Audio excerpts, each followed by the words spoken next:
Assalomu alaykum qadrli do'stlar, nemis tili o'rganuvchilari. Bugun sizlar bilan bu videoda fe'llar, ya'ni verbin to'g'risida gaplashamiz.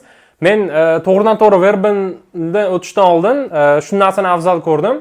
Verbin gapni qayerda keladi? Umuman gap nemis tili nimalardan tashkil topadi? Asosan shuni aytib bermoqchiman birinchi o'rinda.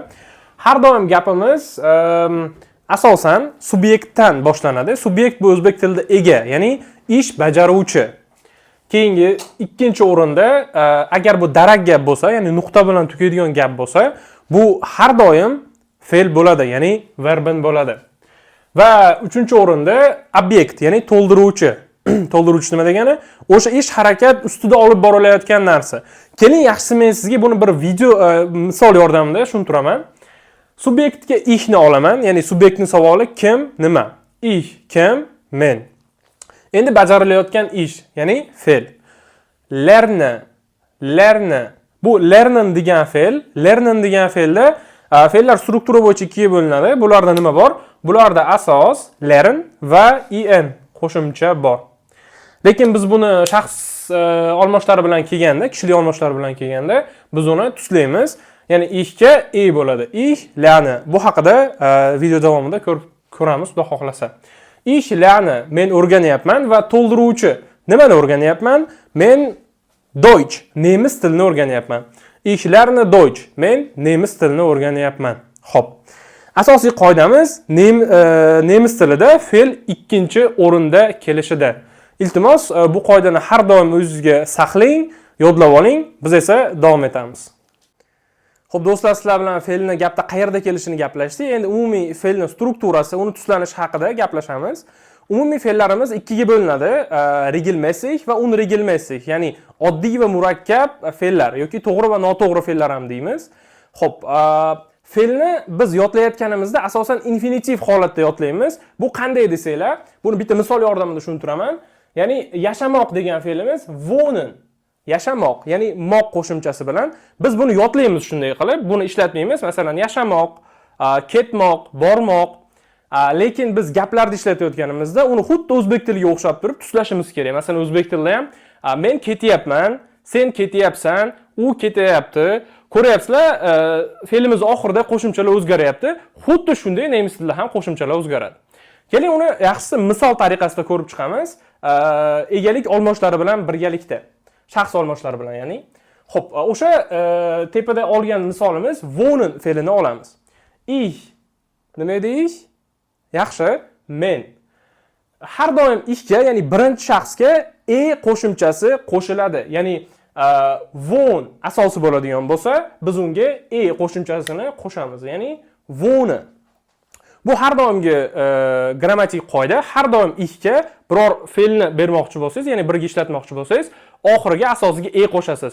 Ich wohne, ich fahre, ich öffne. Shunday degan umiddaman. Keyingi ikkinchi shaxsimiz bu nima? Bu du, ya'ni sen. Duga st, ya'ni st qo'shimchasini qo'shamiz asosga. Xo'p, biz asosimiz nima edi? Wohn edi. Biz unga st ni qo'shdik. Du wohnst. Sen yashayapsan. Endi uchinchi shaxslar, nimaga uchinchi shaxslar? Chunki ular 3 ta. O'zbek tilida faqatgina u bo'lsa, nemis tilida u ayol kishiga, erkak kishiga va jonsiz narsaga nisbatan har xil bo'ladi. Ular sie, s. Lekin bularni hammasida fe'lni tuslayotganimizda qo'shimchasi bir xil. Ya'ni nima? T. O'sha fe'limiz wohn va unga har biriga t qo'shamiz. Wohnt, sie wohnt, es wohnt. Ya'ni u yashayapti ma'nosida. Endi esa ko'plik shaxslarimizga o'tamiz. Birinchi shaxs ko'plikda nima edi? Wir, ya'ni biz. Bizga n qo'shimchasi qo'shiladi, ya'ni wohnen. Ya'ni wir wohnen, biz yashayapmiz.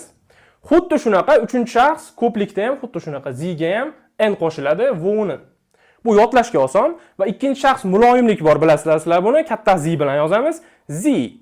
Bu siz degani, ya'ni muloyimlik bilan bunda ham n qo'shimchasi qo'shiladi. Bitta aytib ketayotganim, bular hammasi bir xil, ya'ni n qo'shimchasi oladi, yodlashga oson. Ikkinchi shaxs ko'plikda, ya'ni ikkinchi shaxs birlik sen edi, ikkinchi shaxs ko'plik senlar, ya'ni ihr. Unga biz uchinchi shaxsga o'xshab turib t qo'shimchasini qo'shamiz. Ihr wohnt, ya'ni senlar yashashyapsan. Xo'p. 95% to'g'ri fe'llar xuddi shunaqa tuslanadi. Ya'ni qo'shimchalarda har doim xuddi shunaqa. Siz buni yodlab olsangiz, o'zi siz 95% nemis tilidagi fe'llarni 100% o'zingiz bemalol tuslab gapda ishlatishingiz mumkin. Lekin ozginagina istisnolar bor, ya'ni qoidalarimiz bor. Lekin men buni sizga juda ham oson tariqasida tushuntirib berishga harakat qilaman. Va xudo xolasa kelajakda bemalol ishlata olasiz. Birinchi qoidamiz, agar fe'limizni asosi t, d yoki n harfiga tugasa, biz ikkinchi shaxs birlik yoki ko'plik yoki uchinchi shaxsda qo'shimchasini qo'shamiz. Keling, men sizga misol ko'rsatib beraman buni. Xo'p. Arbeite, ya'ni arbeiten degan fe'limiz asosi arbeit, qo'shimchasi Xo'p, asosimizni oxirgi harfi t bo'lyapti. Reden'da esa d bo'lyapti, öfnenda esa n bo'lyapti. Xo'p, bularni nima birlashtiradi dedik? Ikkinchi shaxsda biz st ga, o'zi asli st edi, biz unga ham qo'shamiz. Ya'ni st emas, est bo'ladi. Arbeitest, redest, öfnest. Buni siz bemalol o'zingiz talaffuz qilib ham bilib olishingiz mumkin. Masalan, siz arbeit asosiga st ni qo'shib ko'ring. Qo'shib ko'ring. Arbeitst. Ya'ni orada unli yo'q. Shuning uchun bu logikda biz bu yerga qo'shamiz. Arbeitest, redest, öfnest.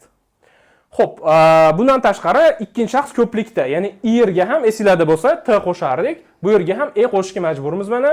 Arbeitet, redet, öfnet. Agar bu bo'lmasa, juda ham bir kulgili talaffuz kelib chiqadi. Ikkinchi qoidamizda agar fe'limizni asosi s, st yoki z ga tugasa, ikkinchi shaxsda biz unga qo'shimcha s qo'shmaymiz. Sizlar esinglarda, du ikkinchi shaxsimizda biz har doim nima qo'shardik? St. To'g'ri. Endi misollarni ko'rib chiqamiz. Reisen'da fe'lning asosi reis va u s ga tugayapti asos. Tansen'da c, heisen'da st ga tugayapti.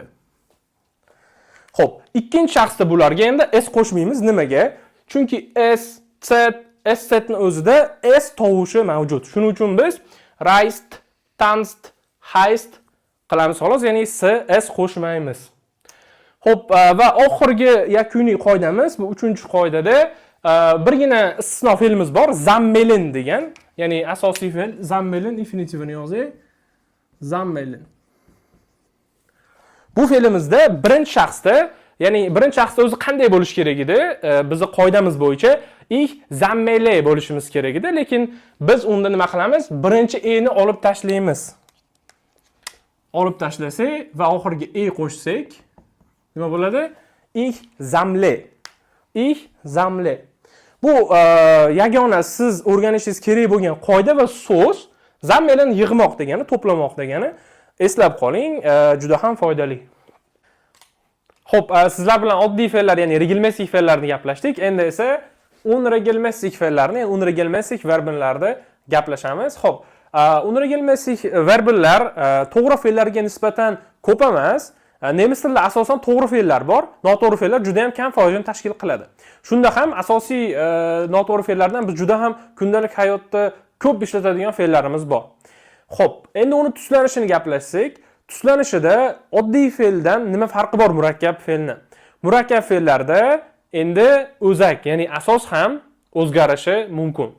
Qo'shimchalar qo'shimchalar o'sha ich ga qo'shiladi, du ga st, uchinchi shaxsga t, via ziziga n, ia ga yana t.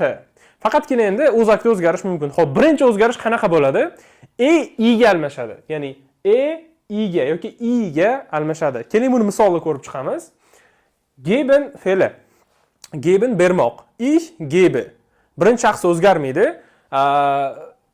Noto'g'ri fe'llar asosan ikkinchi va uchinchi shaxslarda o'zgaradi. Xo'p.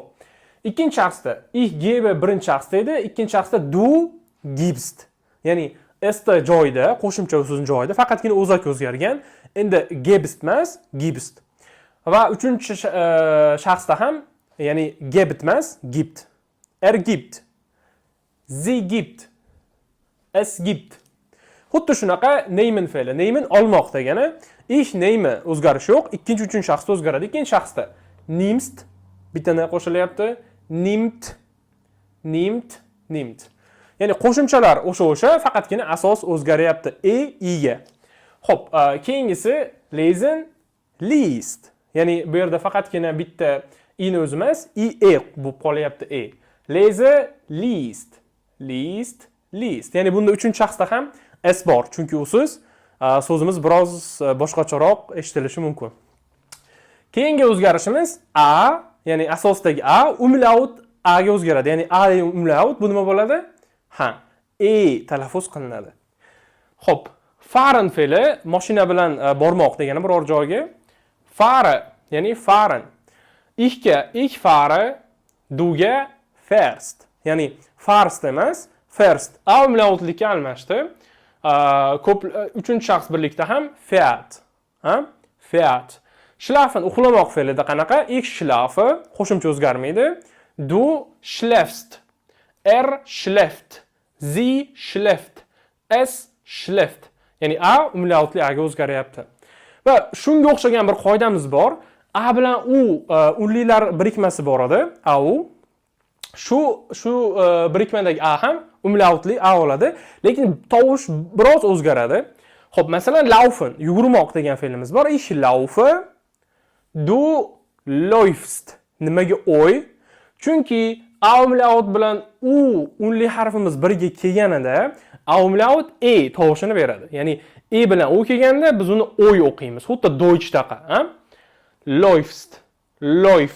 Xo'p, e'tibor berib turgan bo'lsangiz, men ko'plikka umuman tegmayapman. Ya'ni ko'plik birinchi shaxs, ikkinchi shaxs, uchinchi shaxs, chunki bularda hech nima o'zgarmaydi.